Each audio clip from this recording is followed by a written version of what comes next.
Hey everybody, welcome to the Player Stake Reflections number 3. I am your host, Justin DeSimone, joined by the Dominion's best operative, Montrell Rice. Yeah. The Player Stake is our weekly show where we talk about video games, video game news, and other topics pertaining to video games. We post at 6 a.m. Central Time on Fridays on iTunes, Stitcher, Spotify, Google Podcasts, and your favorite podcast app of choice. This is another Reflections episode, so it's going to be a single topic. We're going to talk about it for somewhere around an hour, hopefully. And this week, we're going to be talking about Starcraft 1. Starcraft 1 plus Brood War. We're going to talk about both games together because I look at them together. They're all kind of one thing in my brain. So I feel like that's the best way to go about it. So, Montrell, what's your memory of Starcraft? So my memory, I didn't get into Starcraft until it was already out, like maybe in 2000. Okay. Maybe a little bit earlier before that. Yeah, it was probably early 2000s or something like that. This is kind of when I discovered all of like Blizzard. Well, so yeah, for the people who don't know, for the people out there, the original Starcraft came out in 1998. And I believe Brood War came out a year later in 99. All right, cool. Cool. Yeah. So continue your story, how you got into StarCraft. Yeah, so I actually started playing RTSs like one of my cousins moved in with me because she was actually, I think she just left college. Yeah. And yeah. Whole story, but she was living with me and my grandma, and she was like heavy into RTSs, and she was like, "Yeah, you should play Age of Empires or whatever." So I did play Age of Empires. Good taste, man. Yeah. Good taste. So I played Age of Empires, and I don't even know how I discovered StarCraft, but I eventually just picked up StarCraft. Had you ever played a Blizzard game before that? No, this is my first Blizzard game ever. Okay. Or if I did play a Blizzard game, I didn't know it until later on in life. Like, oh shit, that was a Blizzard game. Like, not Ghosts and Goblins, but Lost Vikings. Lost Vikings. Yeah. I did play that, and I actually had that game. That was their first game. I played that game. I didn't know that was made by them, but yeah. So StarCraft was like my first introduction to who Blizzard was as a people or whatever. And as a people, yeah. The people of Blizzard. And I loved it. I played it. I played the story mode. I tried to play it online. My internet was shit. Yeah, did you play a lot of Battle.net or no? I tried to. I didn't start playing Battle.net until my internet got a little better in 2004. But by that time, I was in World of Warcraft. Okay. But yeah. So I loved it, and then this was like I said, this was like in 2000, so they already had the battle chest. Yeah, of course. You got the both Starcraft games. And Brood War. So I beat Starcraft, and I went to Brood War, and I was young, right? So I understood the story of what was going on. I didn't understand how intricate the story was until like way later, like 3 or 4 years ago, and I replayed the game, and I was like, "Holy shit, this story is good as fuck." It's complicated. Like Game of Thrones, like this shit is like Game of Thrones level, bro. Yes. Like really good. It is. I didn't think it was that good. Yeah, until I got older, and Kerrigan's a fucking beast. Like she's like Tywin Lannister on steroids. Like well, she can actually fight. Yeah, she can actually fight. Yeah, it's like even scarier. Yeah. If HBO had anything, they should look at this shit. Oh yeah, and make it. Oh my god, make a StarCraft television show with the quality and the budget of Game of Thrones.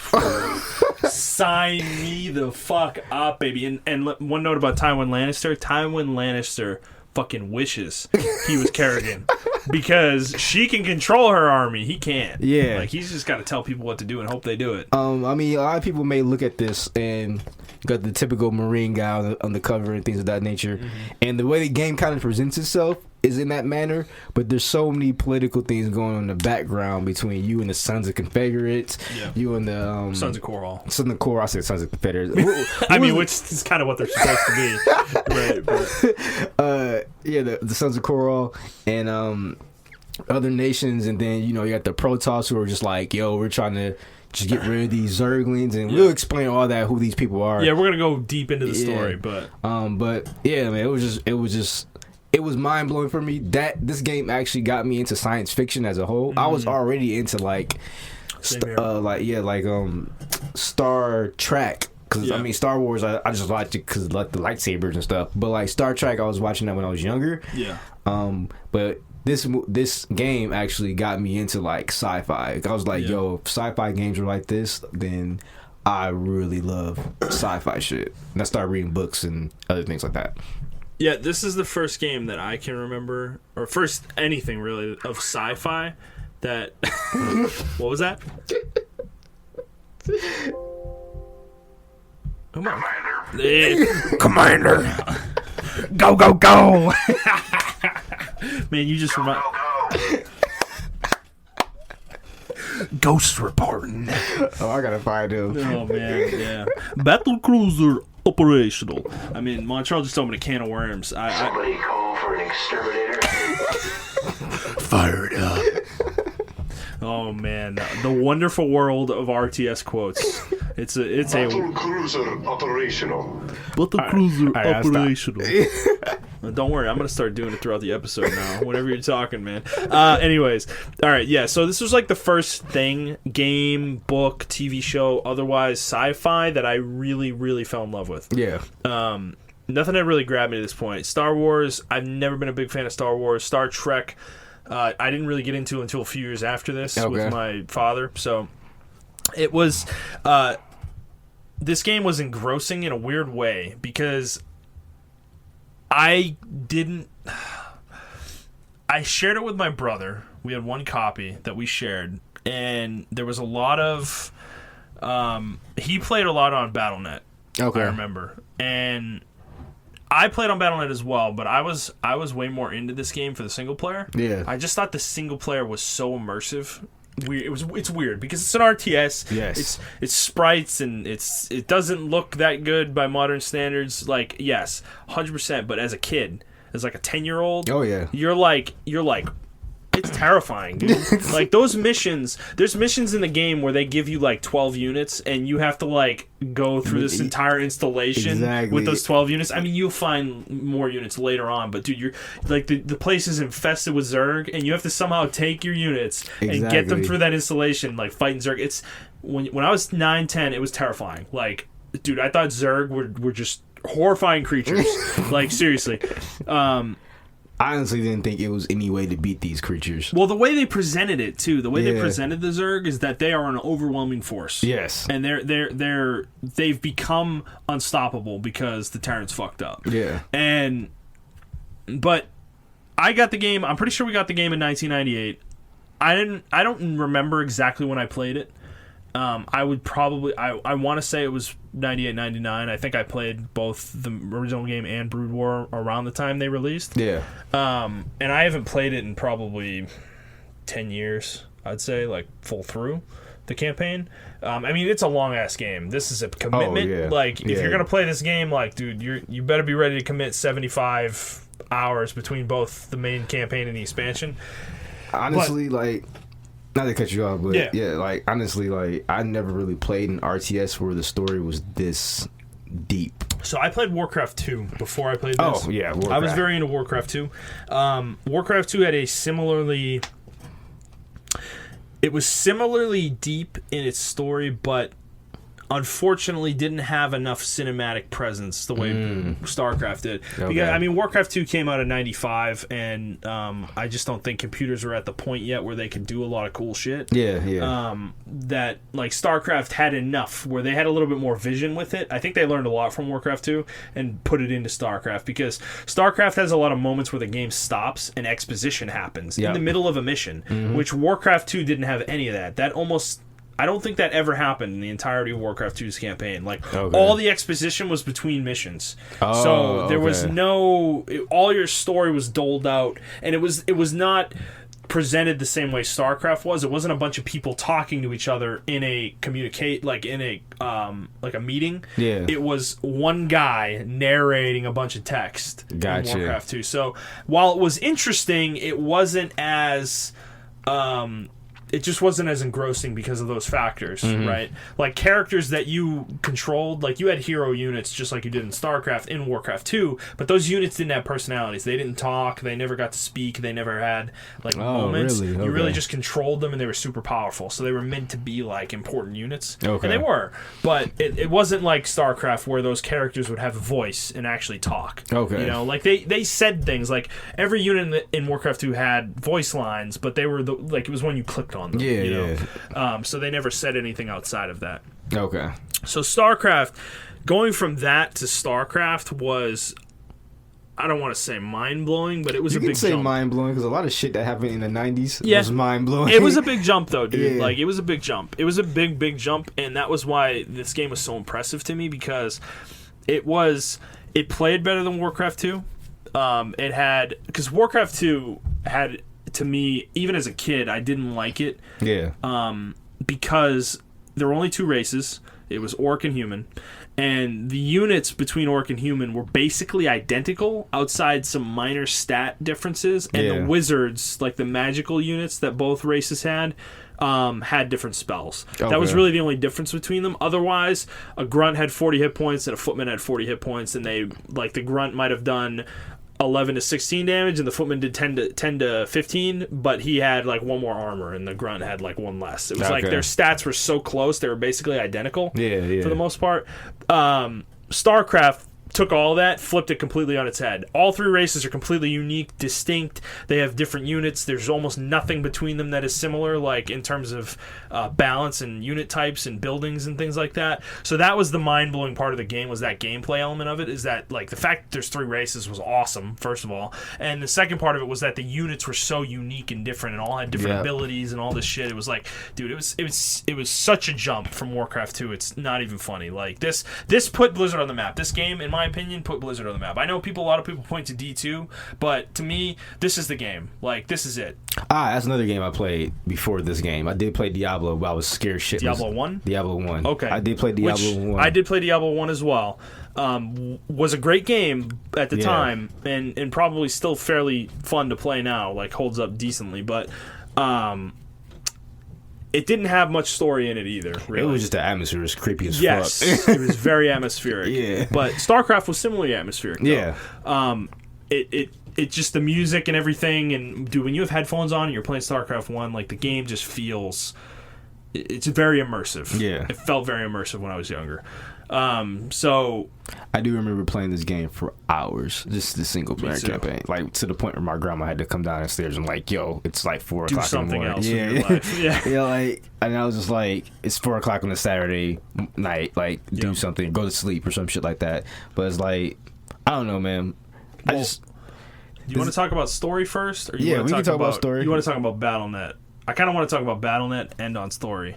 All right, yeah, because I didn't do too much on BattleNet, but yeah. So this is the beginning of online gaming for me. Okay. Was StarCraft. So my brother, as I said, was big in the multiplayer in BattleNet, and I remember just sitting in, we had a spare room that we called the spare room, like, because it was a room that we didn't use for anything. It was just an extra bedroom.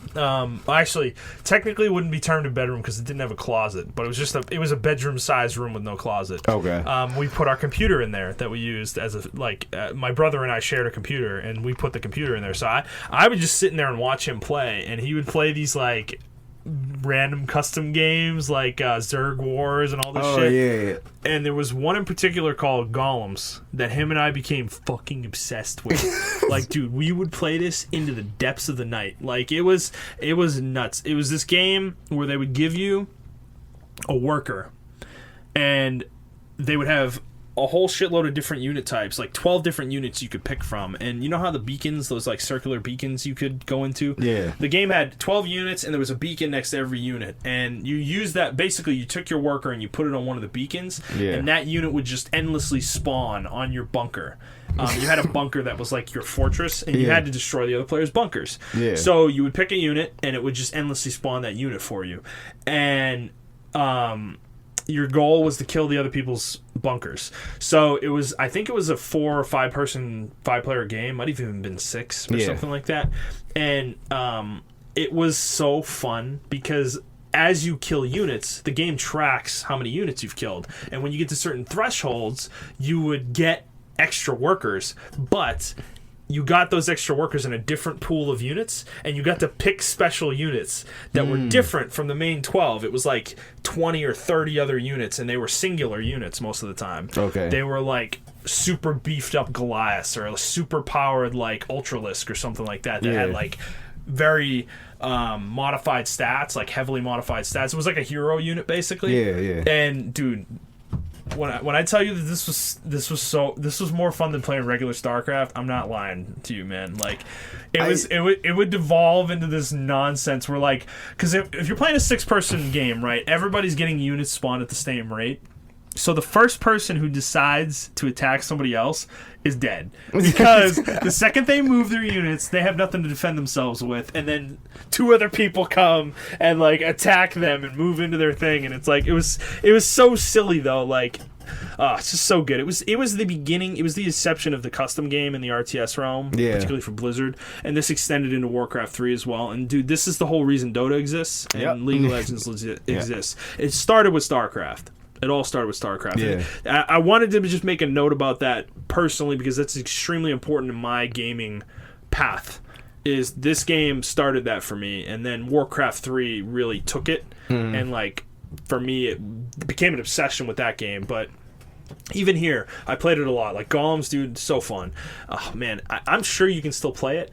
I would love to show it. I would love to show it to you. They did do a StarCraft remastered, so yeah, I would love to show it to you, man. Maybe we'll look for YouTube videos when we're done recording of it, because it's just something. It was a special custom game. There were other ones though, like Zerg Wars and things like that. Yeah, I used to play Zerg Wars. There were tower defenses. Yeah, I had tower defenses. I played the Zerg Wars a lot with people, where you had to defend against like an AI spawn Zerg rush, and you had to see how long you guys would last. I forgot the other one. What was there was this one. Do you remember this one? It was called Marine Special Forces.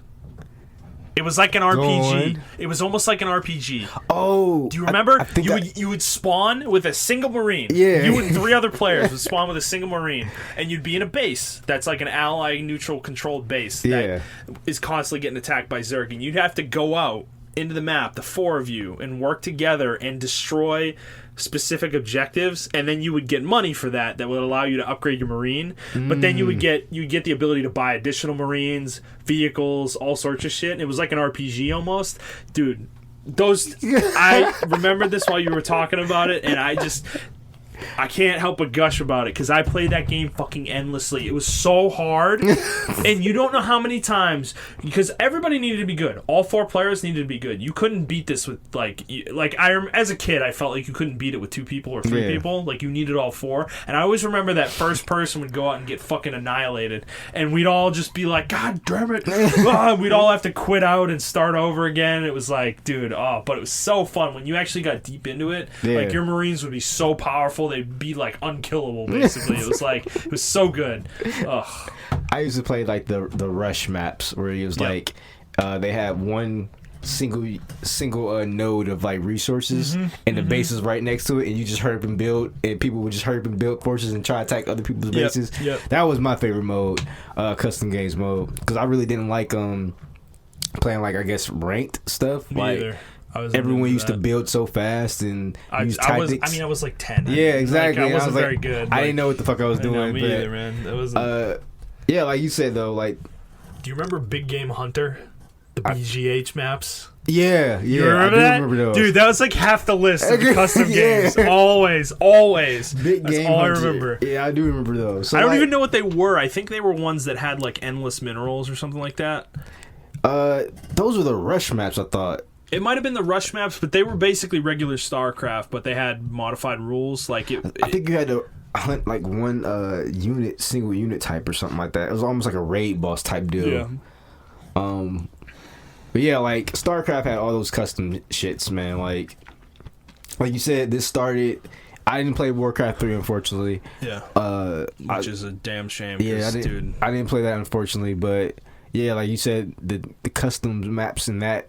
Like, Blizzard gave you a lot of tools to customize a lot of shit, and I'm assuming, like, because you did a lot of shit in StarCraft, so I'm assuming that automatically just got amped up to, like, No, there was definitely a marked improvement on the map editor between games. Like, I remember fucking around with the map editor in Warcraft 2. Yeah. I had a lot of fun with it, actually, because it was really simple, but it was easy to use. Like, honestly, it was like a paintbrush. You just paintbrush terrain onto the thing. Yeah. I used to do that all the time in StarCraft. Yeah, it was super easy with Warcraft because it was a 2D plane. Like, it was 2D isometric, so there was no 3D aspect to it. StarCraft was a lot harder because it was pseudo 3D.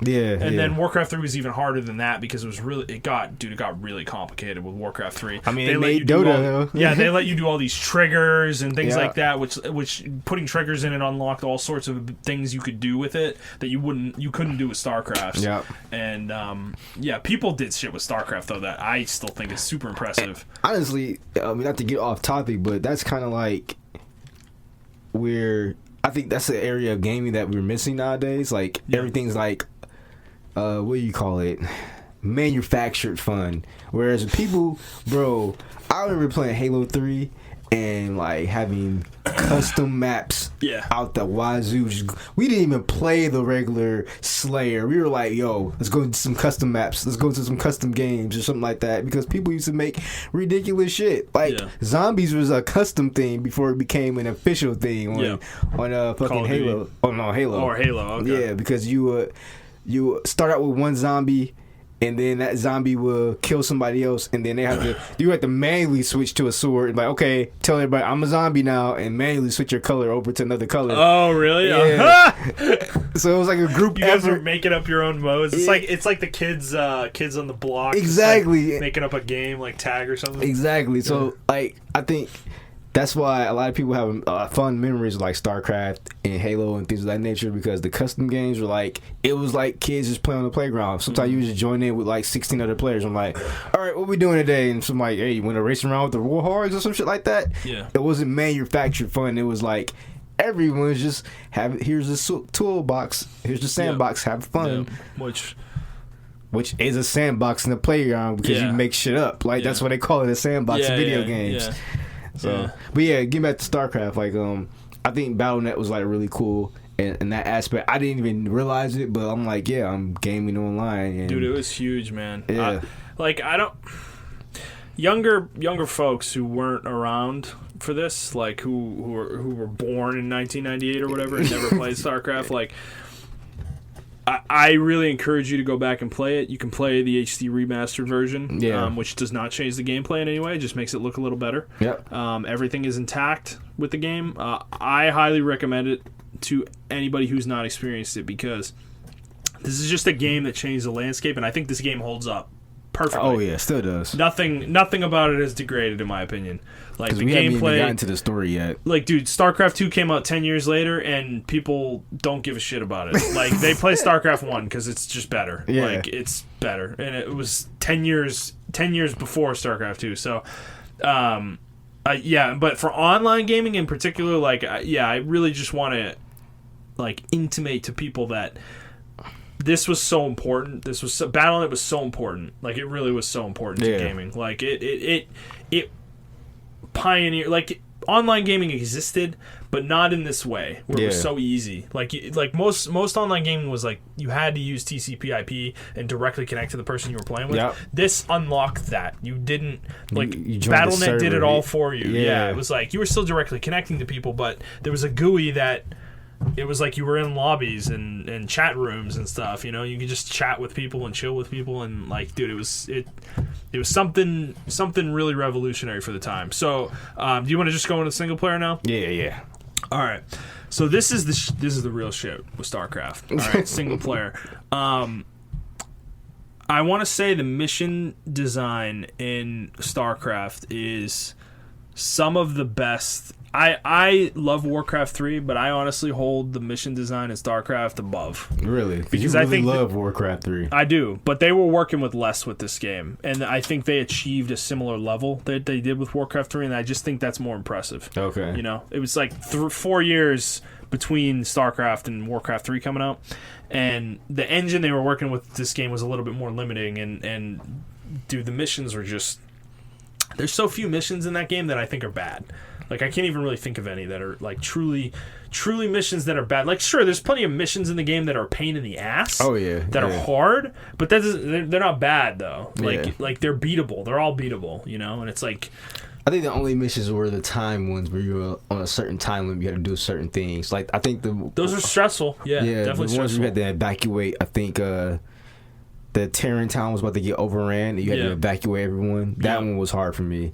But I remember the early. Do you remember the early part of the Terran campaign? The first campaign, the first like 4 missions, or so. And you had limited people to use. To me, that's iconic. It's this is iconic for RTS games. Yeah, and it's sad to me that the genre is dead because it's like, or dying, whatever you want to say, because those 4 missions.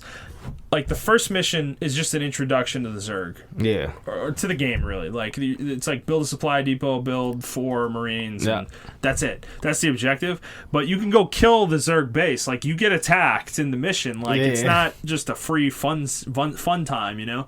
And then the second mission, I believe, introduces you to fire bats, and you get the academy, and you have to go destroy a Zerg base. Yeah. And then the third mission... Fire it up. God, the third mission. I'm trying to remember the third mission. I think the third mission introduced you to Jim Raynor.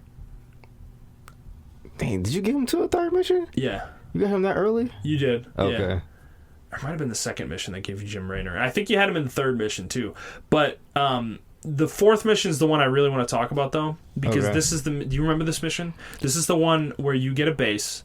And they basically tell you, survive. Yeah, and then you get overran at the end. Yes. Yeah. So the whole mission, the Zerg, it's a 30-minute... This is one of those time missions. Yeah, this is the first time mission. That's the one I actually remember. It's 30 minutes. And for about 20 minutes, you're just getting little bits of Zerg. They're really not coming that heavy at you. You don't really have that many units, actually, unit types at your... Because I think all you had was... You had vultures, you had marines, and fire bats, and then you had bunkers. You had the ability to make bunkers. You had bunkers, and you could make rocket turrets, which would hit air units. Yep. And I think that's all you could make. I don't think you could make anything else. Yeah, I believe that. Could you make siege tanks? No, you couldn't make siege tanks. Okay. Maybe you can make tanks, but you don't have the ability to siege yet. I thought you could. I don't remember this exactly, because as I said, it's been a long time since I played. I do remember just building a shit ton of Marines and bunkers, though. Tons of bunkers. That's what I remember, too. Yeah. So, thing is, 20 minutes, you're getting little bits of Zerg. They might send, like, 10 Zerglings, a few Hydralisks, and a couple Mutalisks every wave. It's not much. It's really easy to repel. And then 5 minutes left, they're starting to send a little bit more each time they attack. And then, with about, 4 minutes to go... 3 minutes to go, shit starts to ramp up. I think the game stops and is like, the AI lady is like, huge Zerg force detected in sector or something like that. And dude, when I tell you, is that the one? Because you saw it was another unit like way on the other side of the map that you had vision of. Yeah, and then they just get overran. I think at that point. Something like that. I think I remember is that there's an announcement that a huge Zerg force is on its way, and then all of a sudden, like, you've got 3 minutes to go, and the screen is full of Zerglings, like fucking full of Zerglings. And if you built your base properly, you can survive to the point where maybe your front bunkers get destroyed. Yeah. But I remember as a kid, I wasn't good, and I didn't really understand what I was up against. And dude, this is like the fourth mission of the game. Like, they're still teaching you basic mechanics of the game.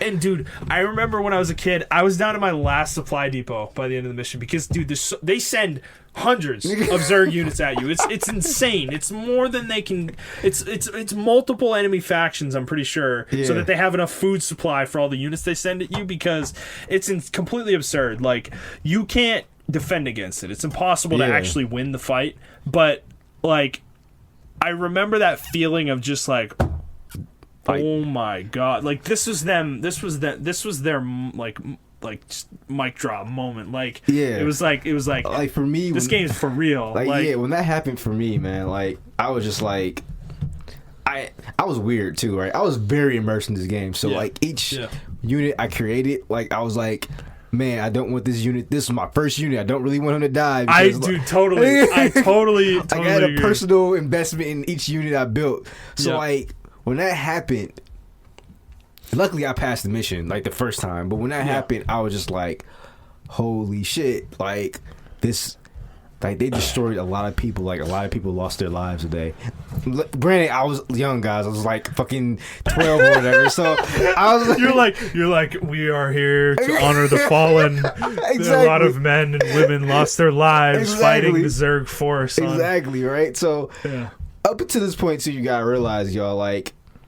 They show like little stories of the Zerg, or you seen like little mini clips of the Zerg. You saw little CGI movies of the Zerg, and they were a threat. Like one or two of them. Yeah, they look like aliens. They look like aliens. Yeah, they were trying to make them look like aliens. Yeah, and they weren't a big threat as long as you had a group of Marines to take them out. Right? They may get you. They may show a Marine get dismembered in the video, but it was just one Marine and one Zergling.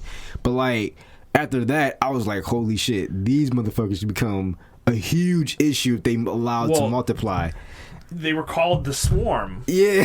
For a reason. Yep. It was not intimated how like the game, because the beginning of the game is you work for the Confederacy in the beginning of the Terran campaign. Yep. And the Confederacy is basically the power at B in this part of the galaxy, right? Yep.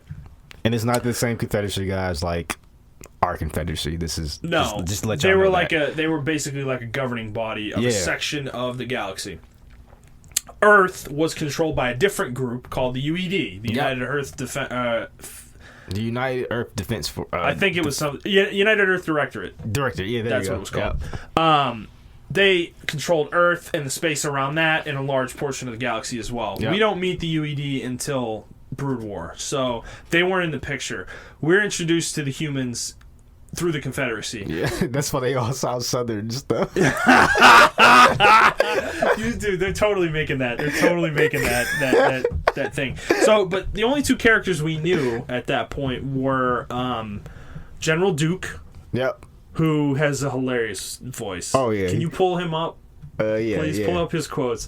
Him, the AI lady that gives you your briefings, and then Jim Raynor. Jim Raynor was a young Marine of the Confederacy. I got all day. Oh my God, he's so good. Make up your mind. Make up your mind. Decisive action.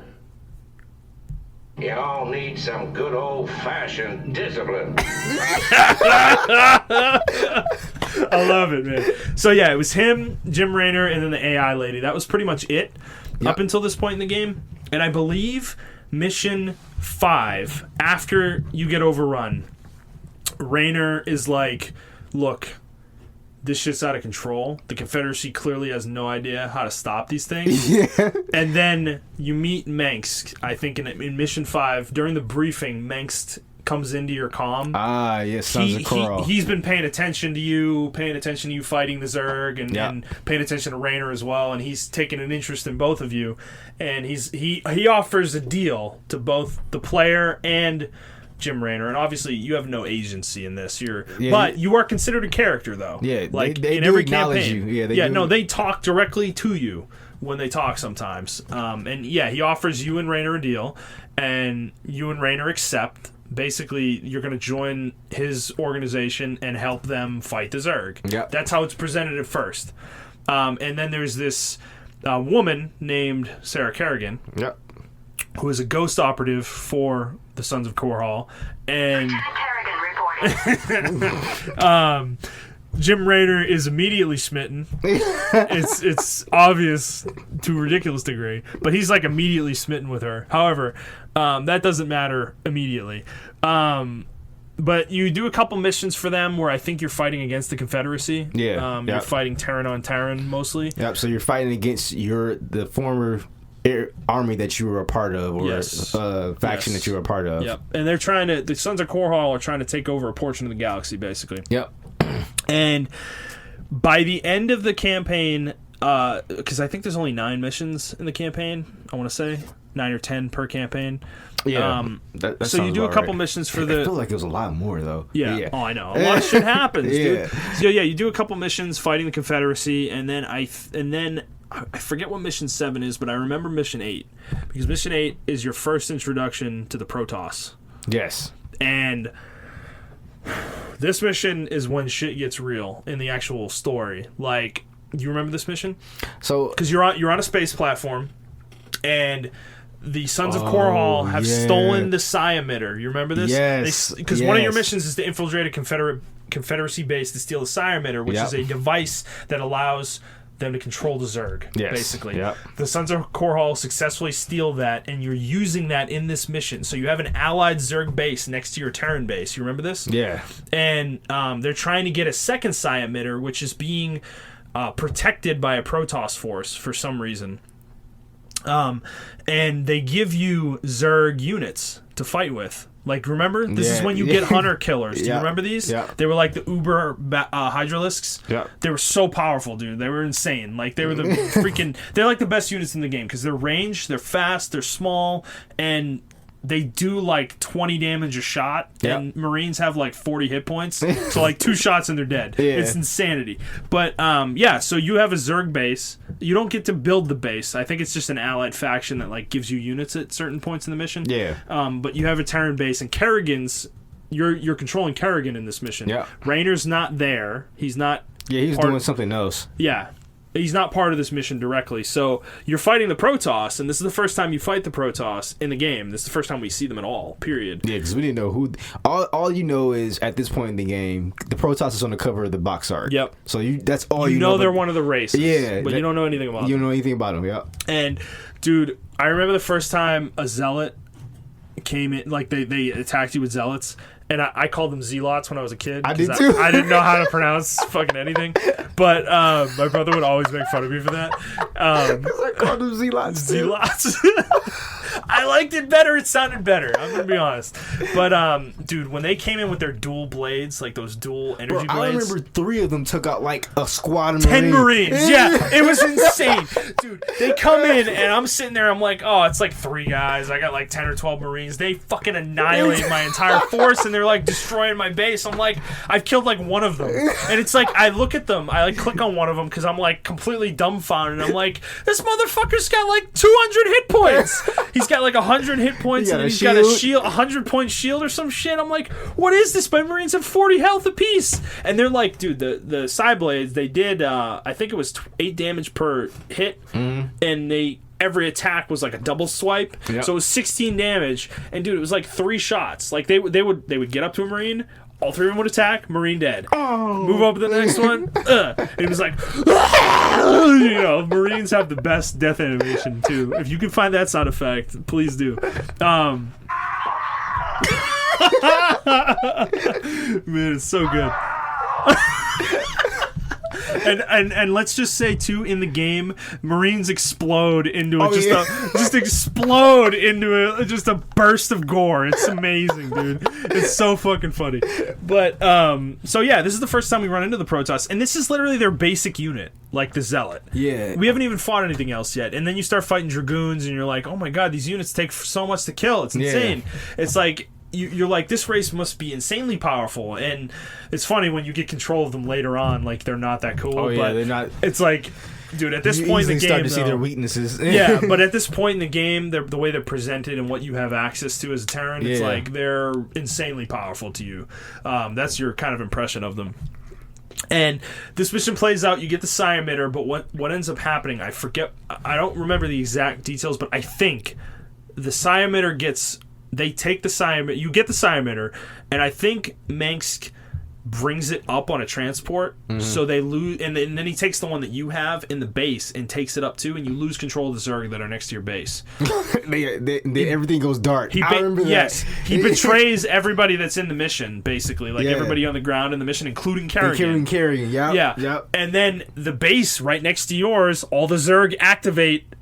And they come and destroy your base. Yep. And you've got Protoss on one side, I think, destroying your base, and then you have Zerg on the other side destroying your base, coming down from the ones that were your allies, coming down and killing you. And dude, there's a moment where the game stops. Kerrigan says something, and I think Raynor comes in. He comes in at this point. He says, "You bastard." He comes in and he's like Kerrigan. He says something to Kerrigan. It's like this really impassioned speech, and Kerrigan's like, "Bye, Jim," basically. Like she knows she's gonna die, right? She's accepting her fate, and he's pissed because, like I said, he was smitten with her, right? And yeah, he calls Mace a bastard, and that's when they diverge. Yeah. And you don't diverge with Jim at that point because this is only mission 8. I think there's another mission after this, or maybe even 2. I think you come back to the Terran campaign after a while. You don't. No, this is the end for the Terrans. This isn't like Brood War where you go actually, back for. Brood War you don't go back either. But yeah, so because Brood War is when you Kerrigan basically dies at this point. That's how it's presented.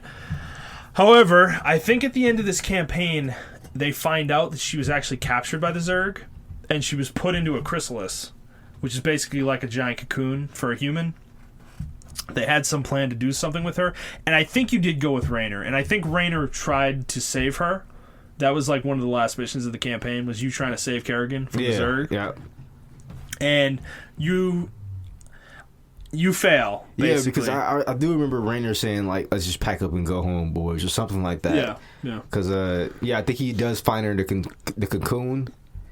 Does he talk to the Bladed Queens yet? The Queen of Blades yet? Okay. No. She's in the chrysalis until the Zerg campaign. Gotcha. So she doesn't speak again. All right. But I believe you fail, though. Like, you don't save her, from what I remember. Well, obviously, you don't save her. And that's pretty much my memory of the end of the Terran campaign. Then you go to the Zerg campaign. And you go to the Zerg campaign. And the beginning part of the Zerg campaign is just protecting Kerrigan and the chrysalis, basically. Yeah, I do remember the after all the excitement of the Terran campaign, I was not stoked for the Zerg campaign. Shit slows down really. Yeah, it gets really slow. Because you're fighting other Zerg for the most part at the beginning of the Zerg campaign. Yeah, so like the Zerg, they have like a overmind who tells everyone what to do. Pretty much like it's like a hive mind. It's like a hive mind, but that hive mind isn't powerful enough to control everybody on its own. Exactly. So it has a bunch of these beings that it calls cerebrates. They're basically giant slugs that can't move really. Yeah, but they have like immense brain power. Yes, they have immense brain power, and they are able to control their own broods, basically.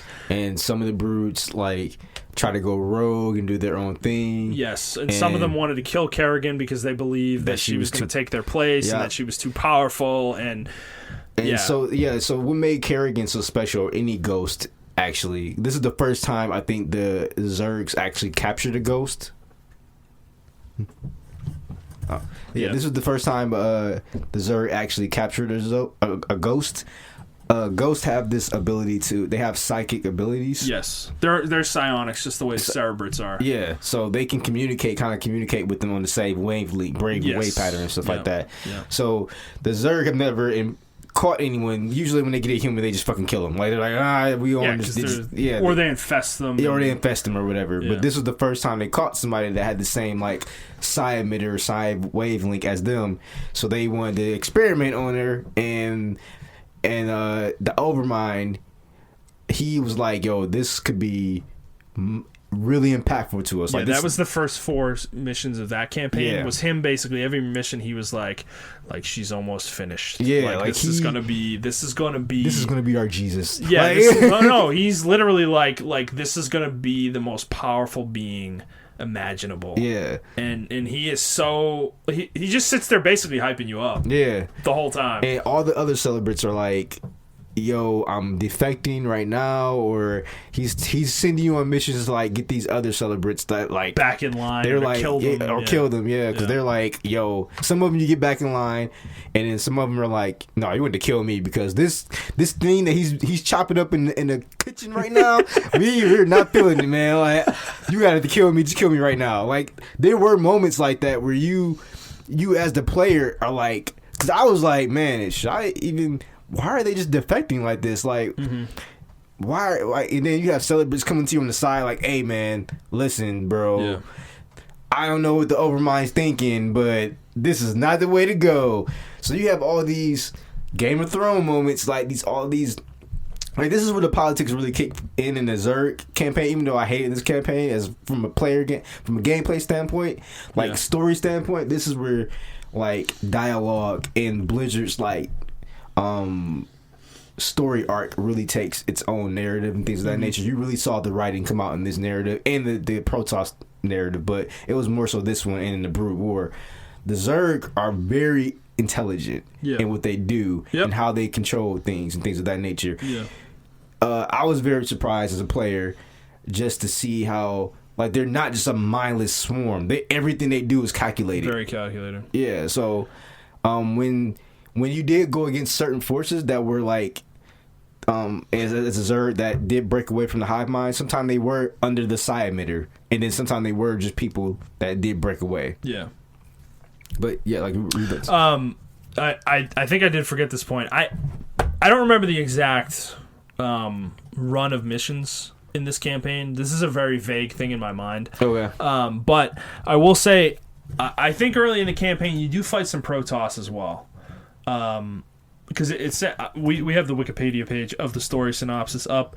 It does say that the Protoss attempt to assassinate a Cerebrate. Oh yeah. I don't remember when this happens in the campaign.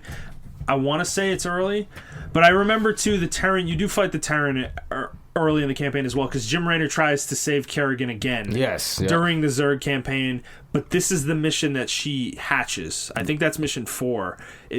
She hatches in the mission where the Terran are trying to save her again, and she hatches. And I remember she talks to Raynor in this mission, and she's like, "Leave or you will die," basically. Yeah, like, pretty much. And he's like, "I'm not giving up." And the rest of that mission is you destroying all the Terran on the map, and you fucking annihilate them. Yeah, he escapes, but like you said, he escapes. And after Kerrigan hatches, the rest of this campaign, from my knowledge, is the Overmind, her just going around killing everything they can, basically. Because when Zeratul attacks, I think they succeed in killing a Cerebrate, but Zeratul, because remember, Cerebrates couldn't be killed by conventional weaponry. Like, they would revive after a certain period of time. Only if they the were Dark killed Templars can kill them. Dark Templars are like literally the only thing that can kill them because of their psi blades. They have a certain frequency on them that kills them and makes them unable to be revived. So Zeratul was the leader of the Dark Templar, and he kills one of the Cerebrates, but in doing so, briefly connects his mind with the Overmind, and the Overmind learns the location of the homeworld of Ire, which is what he's been trying to do ever since he met the Protoss. Because he wants to assimilate them as well, same as the Terrans. So basically, you and Kerrigan are like kind of attached at the hip for the rest of this campaign. You get to control her in most of the missions. And she is insanely powerful. She has like cloaking, and she can do like psi storms and shit. Like, she's crazy good. But yeah, and that's right, she can kill Cerebrates as well. I specifically remember that because there's a couple missions where you fight Cerebrates that are defecting. Rogue Cerebrates. Yeah. So that's pretty much the rest of the Zerg campaign from what I remember. And then you play as the Protoss. And as I said, the Protoss, this campaign, the Protoss were disappointing when you started playing as them, because after fighting them for 2 campaigns, you're so hype about them, and for some reason they're just not as good in the player's hands. I'll tell you, well, not in the player's hand, but story-wise, they were very, very, very, very ignorant and arrogant. Yes. Oh yeah, they thought they were way more powerful than any of the other races. Yeah. They thought the Terran were primitive. Like, for sure. And so like how the humans kind of gave up on their religious ways, the Protoss were still kind of stuck in their mythical, or not mythical, but like their religious ways and their way of doing things of that nature. So you saw the errors of that. They're very spiritual. Yeah, very spiritual beings, and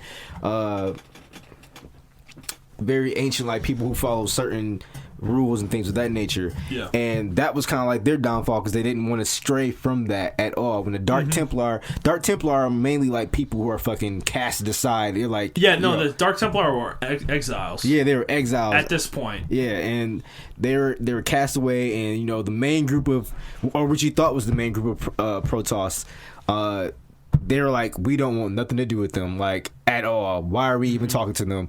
And you're the player on that side, like you're that commander, and you're talking to him as well. You're talking to the Dark Templar, and you're talking to the other people too, just the regular Templar, and they kind of cast you aside as well. Like, you don't know what the fuck you're talking about either, and well, because you align yourself with the Dark Templar. What? So yeah, with the Dark Templar, during the Zerg campaign, they attack, and there's a mission where you fight Protoss. I'm pretty sure, and they do this on their own, separate from the rest of the Protoss, because they recognize the threat the Zerg are, and they're trying to take care of it themselves. Little do they know, there's way more than just a fucking Cerebrit, and they realize the error of their ways quickly, because once that happens, they go to the rest of the Protoss knowing they're exiles and knowing they're going to get a very bad rap. And they are basically, because the beginning of the Protoss campaign, you control Tassadar, who is a High Templar. And the High Templar are basically like sorcerers, essentially, within the and they're like religious figures as well. They're very important in the Protoss hierarchy. Tassadar is the one working with you, and you and Tassadar get approached, I believe, by Zeratul and the Dark Templar. Yeah, in the middle, I think it's in the middle 4. Of a mission. I want to say mission 4 as well. Mission 4 or 5, something like that.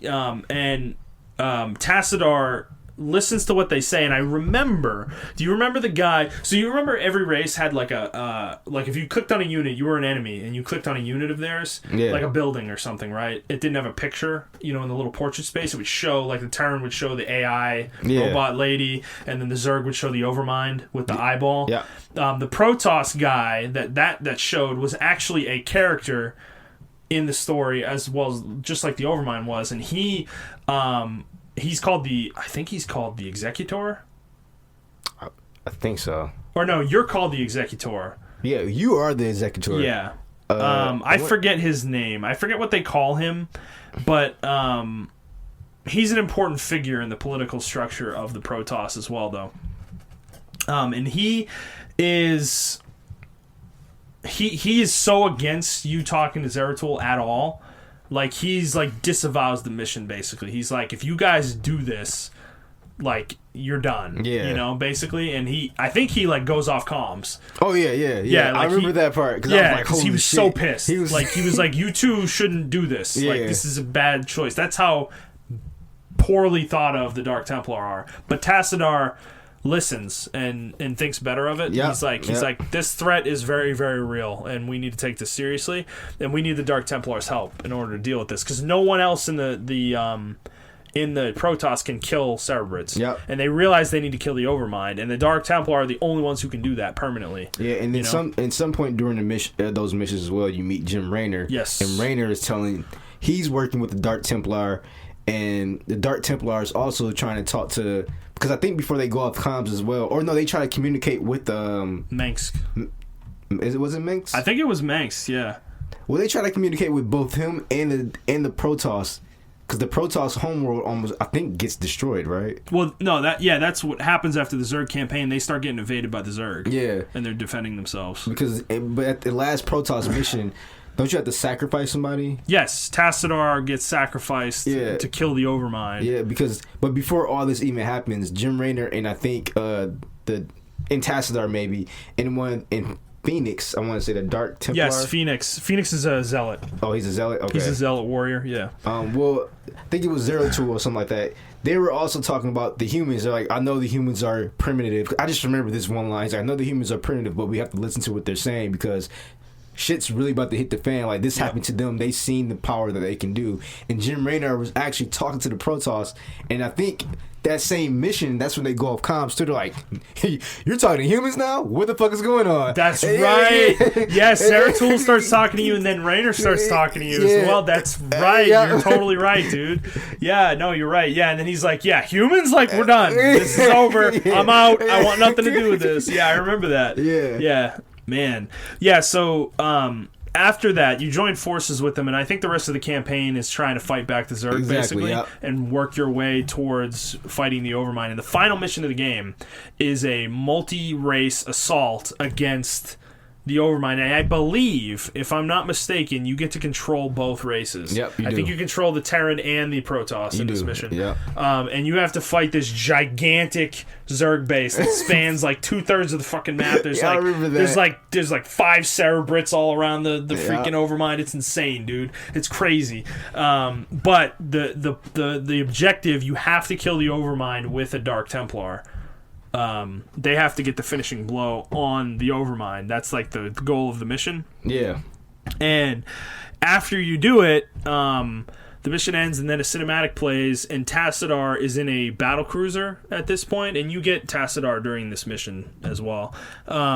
He sacrifices himself. He crashes his battle cruiser into the Overmind to kind of finish it off, and that's the end of the original game. That's where kind of things are left. However, Kerrigan is still alive. She's still alive, and does she help them? Yes, she does. She does. She's like, and this is where Kerrigan becomes like manipulative as fuck. She's like, Jim Raynor, like, it's so awful. I don't want to be controlled by this thing anymore. Like, and I remember she plays that up. Her whole plan, you learn at the beginning of Brood War, this is where we're going to Brood War.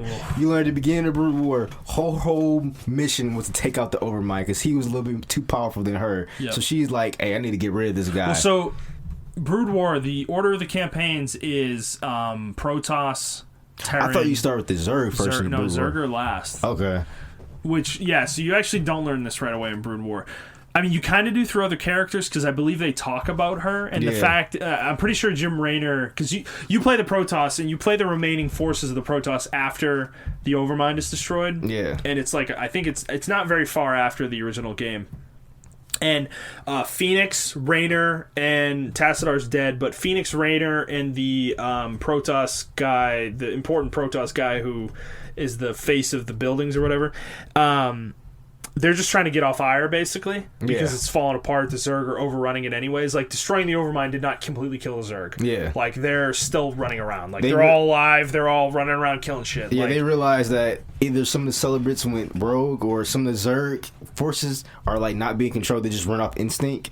Yes. But then they figure out at the end, I think towards the end of that campaign, that someone, they don't know it was Kerrigan, but they know someone is like still in control. Well, no, they find out there's a second Overmind. Like another Overmind was growing on a different planet or whatever. And that's one of the missions. You have to kill the new Overmind. Yeah. And I do remember that. Kerrigan again. She comes. She's like omnipresent in this campaign, in these campaigns, because she's present in the Protoss campaign for a large portion of it. Like, isn't she helping? She's helping them. Yes, she's the one who tells them there's another Overmind growing on this planet and that they need to kill it. Yeah. And this was the beginning of her manipulations because basically the first mission is you getting off Ire, right? You get off Ire at the end of it. It's like it's not a base mission. You don't have a base. They give you a few units and you need to take them and bring them to a gate to get off the planet. Yeah.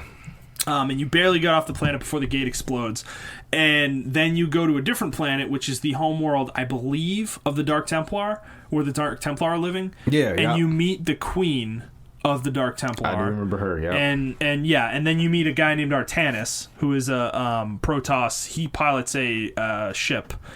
And... Razagal is the Razagal, the matriarch Razagal, leader of the Dark Templar. You meet Artanis after you land on this world, but I believe the Zerg were already here before you got here. Yeah, they were on the other side of the map. I do remember that. Yes, they're like on the other side of the planet or something like that. And Kerrigan comes in after they get here and they establish themselves like, hey guys, so the Overmind's not dead. There's another one growing. I do remember Razagal having an issue with Kerrigan though. Like when she first meets her, she's like, "Yo, something's not right with you." For sure. Well, no, we're gonna get to this because she has a big problem with her and she doesn't want to trust her at all. Yeah. And then all of a sudden, she turns and she's like, "We're good. Yeah, everything's good. Kerrigan will help us. We'll be fine." And nobody really thinks much of it. Yeah. But so two things happen in this campaign that are really important. So the guy whose name I can't remember, the guy who's on the buildings when you click on them, He's the one who gives you all your mission briefings in the first game as a Protoss. Yeah. One of the missions is killing him. Protoss advisor. It just has Adaris. Adaris. Okay. Adaris. Yeah. Adaris. Yeah. One of the missions is to kill him. Because once you join forces with Kerrigan, he disavows himself completely. He's like, I'm done. I can't do this anymore. You guys are talking to all these people that I don't want to deal with, and now you're aligning yourself with Zerg, the Zerg who destroyed our homeworld. Yeah. Like, no, I'm done. And at that point, he basically like rebels. He does. He rebels really militaristically. hard. Like he wants to fight, and your mission is to kill him, basically. Yep. And you end up killing him, and he gives a speech or whatever before he dies, and he's like, this is folly. Like, you're all gonna, like, this is. He pretty much says like, I wish we all could came together, but if we're going to see at the end, this is the wrong path or some shit like that. Yeah, something like that. Yeah. And he ends up being right. Yeah, all things considered. He was just kind of a dick. Like, but anyways, that happens, and then a few more missions later, it gets revealed that the matriarch was being controlled by Kerrigan the whole time. And Kerrigan, I don't remember exactly what happens at the end of this. I think Kerrigan like plays that card, and then you fight her at the end of the campaign, but you don't kill her, obviously. Yeah. You have a giant fight against the Zerg, and you basically lose. And it's like this is the first time where Kerrigan like really plays her hand in a way where she really betrays them. Yeah, because you annihilated all of your forces pretty much. Yep. For her, and then she got you to annihilate the Zerg that were rebelling against her. Rogue against her. Yeah. Yep. So, and Raynor, I don't think Raynor's a part of this at any point. He is. He is. Yeah. He's present for most of this campaign, I think. Okay. From what I remember, but that was part of the reason why they accepted her, because he was like vouching for her. Oh yeah, you're right. You're right. Hurts his street cred, man. So yeah, she dies, and then like Zeratul swears vengeance against her. Yep. Like he was pissed. He was pissed. Zeratul was a cool guy, man. Oh, he's a great character, and I'm pretty sure he disappears for the rest of this game. I don't think he's in the game again until the very last mission of the game, which is you're right. Post-Zerg campaign mission. Yep. Like, he's not in the game again. Like, I don't think he's part of any of the rest of the events. And to me, he's like, if you want to compare it to Game of Thrones, he's like your Ned Stark. Or no, you're Jon Stark. Jon Snow? Jon Snow.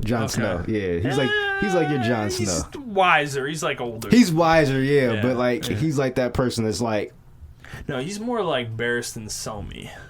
Okay, I give you that. Sort of, maybe. I don't know. Okay, anyways. So yeah, end of the Protoss campaign. So the Terran campaign is a nice change of pace because it's completely separated from this whole storyline. Terran campaign is my favorite campaign throughout the Brood War. I fucking love this campaign, dude. I love the way things play out. So let's get into it. So this campaign, you are playing the UED. Yes. United Earth Directorate. You're not playing as Mengsk. You're not playing the Sons of Korhal, who I forgot to mention during the Starcraft, original Starcraft, he does become Emperor of the Confederacy. Yep. At a certain point in the campaign. Yep. That's like part of your mission is to take over the Confederacy. Yeah. And you do it, and he becomes the Emperor, basically. He's... I want to play this shit again. I kind of do, too. Talking about it, man. Oh, God. I kind of want to play the HD version and just play it. So... The Terran campaign. So you meet a guy named... Samir Duran in the first mission, and he's like a guy that's part of some refugee force or something like that on a planet you're on, and he joins your force. It's led by Alexei Stukov, and then the Admiral, what's his name? I can't remember the Admiral. Hold on, I'm going to pull it up right now. Alexei Stukov, and then General Dugal. General Dugal, that's right. So Dugal... Or Admiral Gerald Dugal. Yeah, Admiral Dugal and Alexei are best friends. Yep. They go way back, and they're buddy this whole campaign for the most part. But Duran comes in, and he's just kind of he's a ghost, and he's kind of an operative for them for most of this campaign. And honestly, I don't remember the ins and outs of this campaign that well, but I do remember at a certain point, Alexei and Dugal kind of diverge. And they start going down different paths. Yeah, it said when the United Earth Directory launched its first attack against the Dominion on Braxis, Duran monitored the attack before offering his services to Vice Admiral Alexei Stokov. Stokov accepted, but only because both men had the same enemy.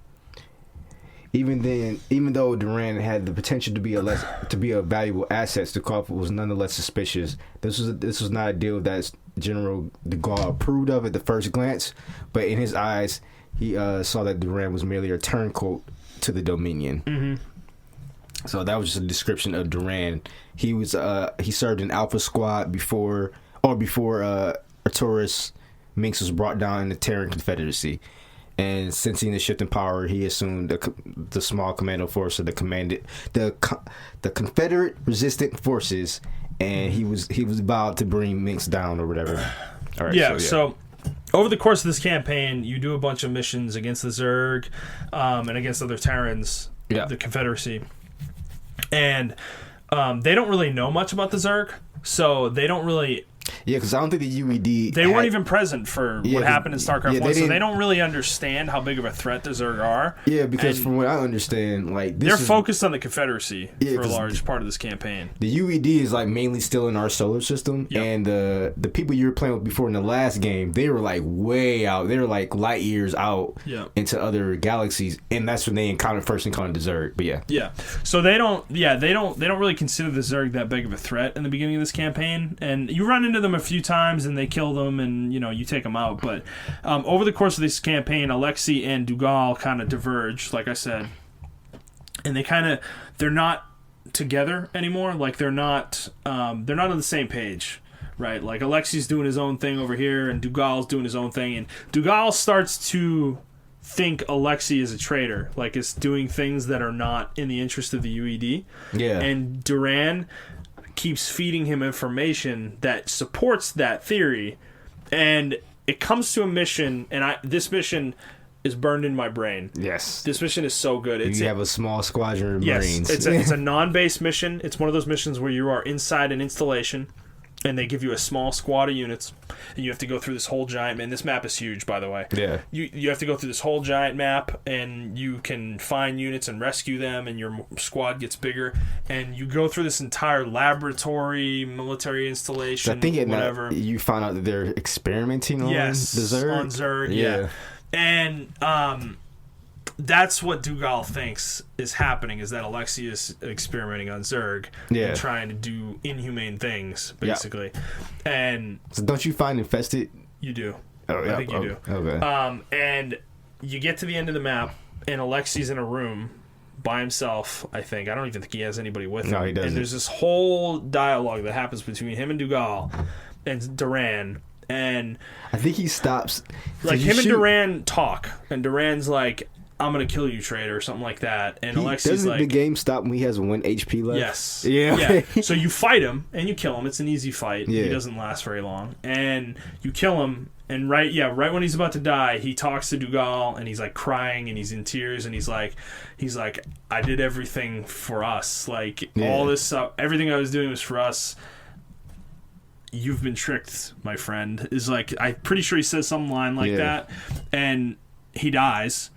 And Duran immediately disappears. Straight up. He goes stealth, gone. Goes off comms, he's gone. And your units are standing there. Yeah, your units are just standing there, and Dougal's like, fuck. Dude, he got completely hoodwinked. Everything that he had done the whole campaign was, because it becomes revealed immediately in the first mission of the Zerg campaign that Duran is a double agent. Yeah. He was Kerrigan's agent this whole time. I think he was infested. Yes. Yeah. He's an infested Terran, and he was working for her, and he was doing all this stuff in this behind the scenes and leading Dougal down this certain path so that they would destroy each other, so that the Zerg could destroy them.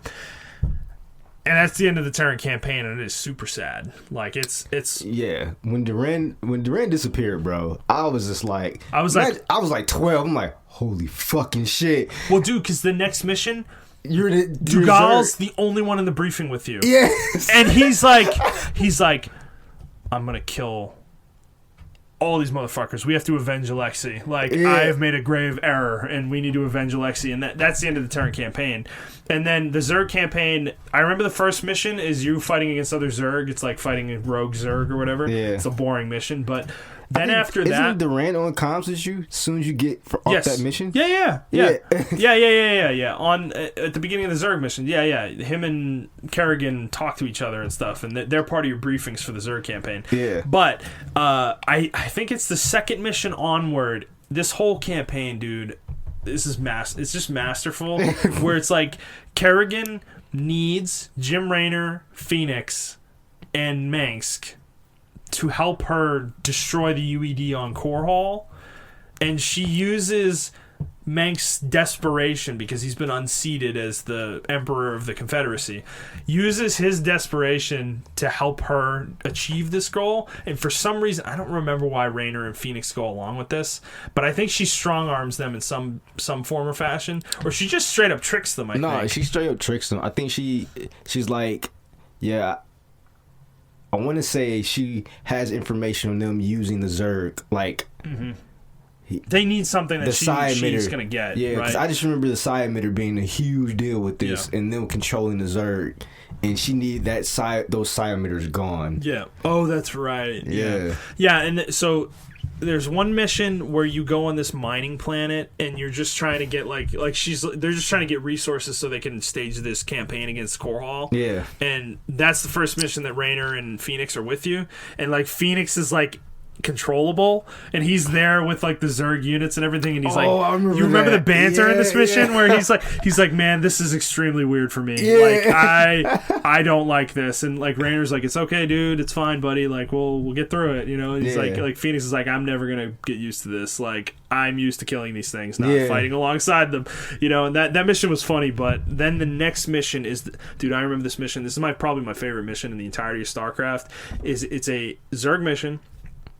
You don't have anybody with you. You don't have Phoenix. You don't have Raynor. Like, they're there as characters, but they're not playable. Yeah. You're just given a small base on the bottom right corner of the map, and there's this giant map that's just full of Terran bases, different faction, like different colors. Yeah. And you have to go through the entire map and destroy every single base. It's like a 3-hour mission. Damn. It's insane. This is the main attack on Core Hall, this mission. This is like mission 4 or 5, I think. Okay. And, dude, it's such a fun mission. I have such a great memory of this mission.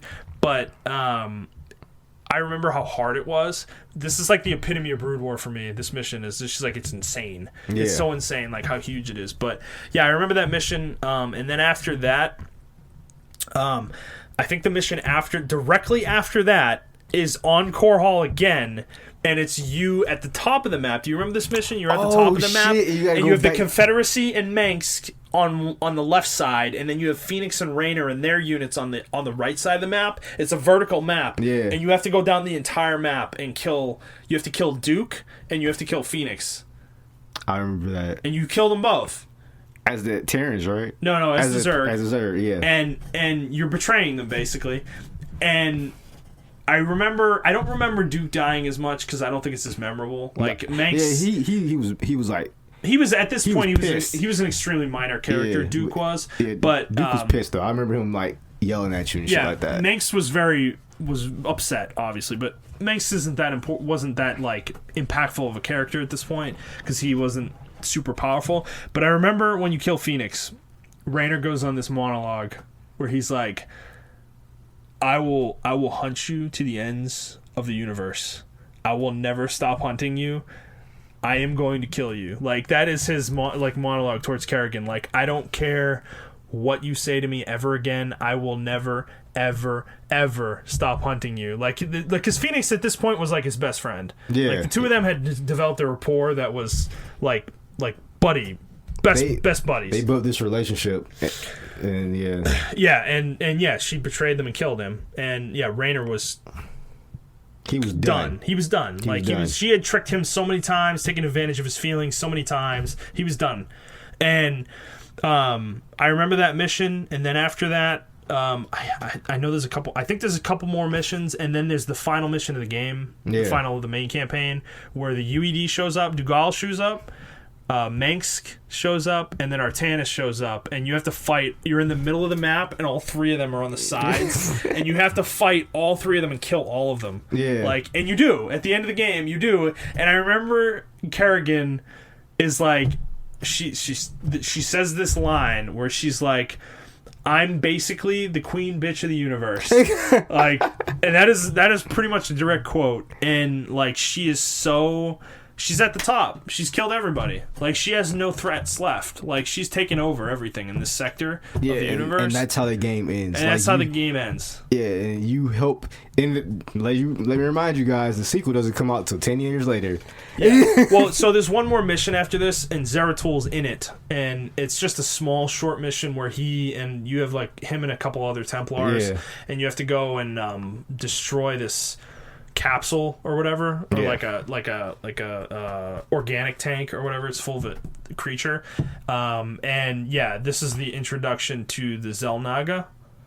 You remember that? Yeah. Which isn't explored till StarCraft 2. I've never played beyond Wings of Liberty in StarCraft 2. Yeah, but yeah, that's pretty much the end of the game, man. Wings of Liberty.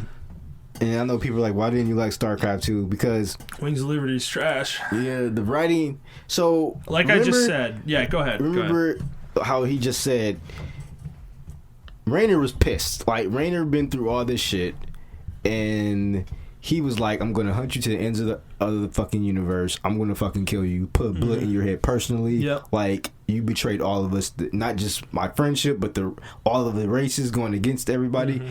And then Wings of Liberty comes out. He's like, I gotta save Kerrigan again. Yeah, and it's like, bro, dude, they're totally like, yeah. It's like takes place years later, and somehow Raynor's like depressed enough where he's like, man, Kerrigan's my girl. Yeah, I need to save her from the Zerg. The Zerg are bad. Yeah, and that's the game. That's the whole campaign. And at the end of the campaign, he actually succeeds. Yeah, and like he saves her and unzergifies her. But then the Heart of the Swarm comes out, and Kerrigan's still somehow a Zerg and like controls the Swarm. I didn't play past Wings of Liberty. She's like less of a Zerg than she was, but she's still kind of a Zerg. It's like so I kind of want to play it at some point because I kind of want to like see it play out, finish the story, and see if it's as bad as Wings of Liberty was, and finish the whole story because I think they wrap everything up in this arc. Yeah, because I think the end of it, like I think Legacy of the Void is the Protoss campaign, and I think the Xel'Naga are like a huge part of it. Okay. That's my understanding of it, but regardless of StarCraft 2, StarCraft 1 on its own, dude, like, honestly, I don't even know if it left me wanting more. It was so satisfying. Yeah. I was just satisfied by the end. I was like, wow, the villain won. That's cool, right? Yeah. Like, people should do that shit more often, but the way they did it was so, like, you didn't realize what you were doing until after everything was done. You're like, fuck. Yeah. And yeah, the villain won. And it's like, the other part of it too is like, this is, dude, guys, you gotta remember, this is like the 90s, the late 90s. Yeah. A female character being this powerful and smart and intelligent, it's not a common thing at this point in time. We're not saying that they aren't. We're just saying, like, in media. But at this point in time, though. Yeah, in media, though, that wasn't being portrayed enough. Particularly in games, though. Exactly. Like, it's an issue now in games. Think about 20 years ago. Like, it was almost non-existent in games back then. Like, dude, this like shaped me in that way too, is like how, like, I thought of her as cool. Like, I was like, wow, she outsmarted everyone around her. Like, that's incredible. Like, obviously she's evil and like doesn't matter. She still did it. It was like still cool though. Because you watch stuff like that, right? You watch like let's say for instance, Maleficent from Sleeping Beauty. Sleeping Beauty, right? Yeah. So Sleeping Beauty, and you see how manipulative she was, but she gets thwarted by whatever. Like, it wasn't really satisfying. She was like Maleficent on steroids. Like, she did what she needed to do and got it done. She used every means possible to get it done, like a real villain would do. It wasn't any.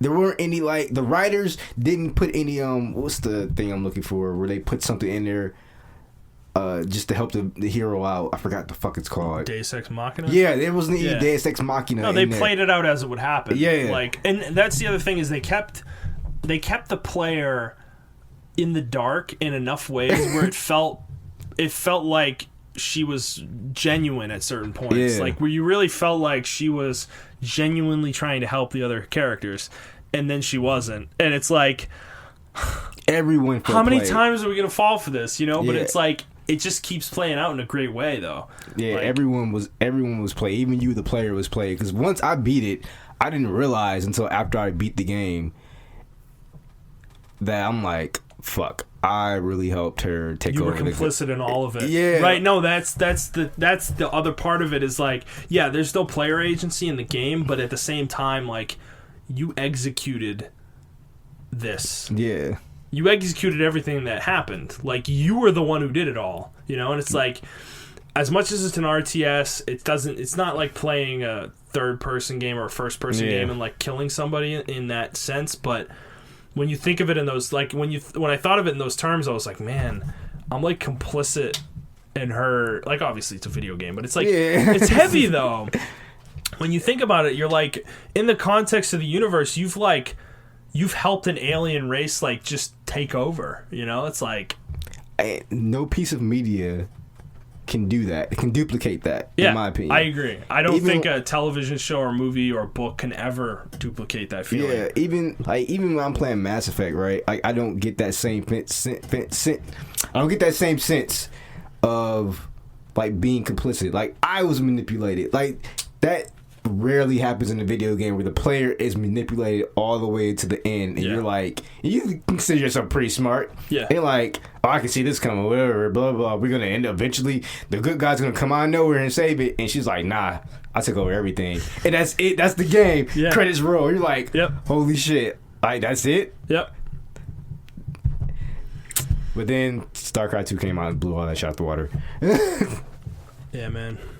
Oh, it's so good. As I said, I recommend any of you who haven't played StarCraft. I know we just spoiled the shit out of it, but no, honestly, we left a lot of shit out. We left a ton of shit out. There's plenty of small details and smaller moments that we did not bring up, and some of the stuff that we mentioned may not have been fully correct. Yeah. So. Honestly, as I said, I haven't played in 10 years, so my memory is a little fuzzy, but the main beats, I'm pretty sure we were spot on. Yeah, even if you know who's going to betray who or whatever, I still recommend play it out. Like, because I want people to see how people were portrayed in this game. Experience the voice acting, experience the presentation of the game. It's all good. It's all really well done. Yep. Like it just, and honestly, it's a genre that doesn't really have much to it anymore. Like Blizzard themselves don't want to make RTS games anymore. So if you haven't played an RTS before, like, this is a great way to, like, play it. And you can play StarCraft HD Collection on Battle.net. I think it's only $10 or $20. Yeah, it's not much, and dude, you're getting so much game for your buck. It's not even funny. Like, it's, as I said, 75 hours. That might be a generous estimate. Like, I think it could be more than that. I think it might be over 100 between. And this is just like story. That's just story. Yeah, gameplay. With gameplay and story, you're probably looking at around 40 to 50 hours. Because I think gameplay is just like maybe 20 hours, maybe even 15. But, like, story between it, because you get so much dialogue in between the missions, it's ridiculous. Well, I'm thinking the missions themselves, like, dude, the Brood War missions are huge. Yeah. They're hours a piece, like, some of them, like 2 hours plus. Yeah. So, I mean, and there's 30 missions in each campaign, I think, or in each game. You're right, yeah. So, dude, I'm saying, I think the campaign alone is probably 100 hours of content. And if you're not good at the game, like, it's probably more. Yeah. You know, because you might have to replay some missions. So, it's a huge game, totally worth the money. Whether you know the outcomes or not, I think it's worth playing. Yeah, because I guarantee you by the middle of the game, you're going to forget us what we say about the... Yeah. Oh, yeah, for sure. You're going to be engrossed. Yeah. It's so well told. Yeah. Like, this is like peak, in my opinion, this is one of the peak video games. Like, storytelling, I don't think it's gotten much better than what StarCraft put out. Oh, yeah. Like, especially in, like, sci-fi. Yeah, for sure, man. And especially in the strategy game space. Like, it's extremely well done. So I recommend it to everybody. But I think that's going to be it for us, unless you got anything else to add, right? Nope, that's it for me. All right, man. So that's going to be it for this episode of Player Take Reflections. If you like this episode, please like the episode wherever you listen to it, review and subscribe to the show on the feed that you listen to as well, and share it with your friends. We would like to build the audience. If you want to talk to us on Twitter, Montrell is at iTrap4 the Hokage. That is the number 4, not the word. I am at ThunderNut01, and the show is at The Player's Take. If you want to send us a question, you can do so on Twitter, or you can send us an email to theplayerstake01@gmail.com, and we will most certainly answer it. Next week, if I'm not mistaken, we're going to be back to a normal episode of the show.